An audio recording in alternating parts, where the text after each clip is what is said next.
ময়ূখ রঞ্জন ঘোষ বাংলাদেশী, আসলে ভেবেছিলেন বাংলাদেশের কিছু মিনমিনে মিডিয়া যিনি প্রতিদিন সন্ধ্যার প্রাইম টাইমে স্টুডিওর চার দেয়ালের ভেতর থেকে হুঙ্কার ছাড়েন, তর্জনী উঁচিয়ে অনুপ্রবেশকারী তাড়ানোর মহড়া দেন এবং 40 লক্ষ মানুষের নাগরিকত্ব নিয়ে প্রশ্ন তোলেন।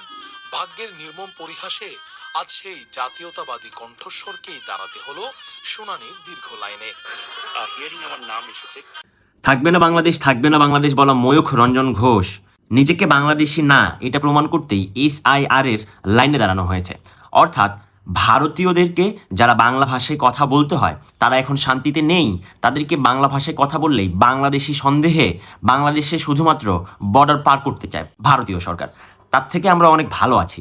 আমরা বাঙালিরা বাংলা ভাষায় কথা বলি, তার জন্য আমাদেরকে পাকিস্তানি কিংবা ভারতীয় বলে কথা শুনতে হয় না। ভারতীয় যারা বাঙালি রয়েছেন তারা কিন্তু এখন বিশাল বড় বিপদে রয়েছেন। তো বাংলাদেশকে নিয়ে কথা বলার আগে আপনারা একটু ভেবে দেখবেন কেমন।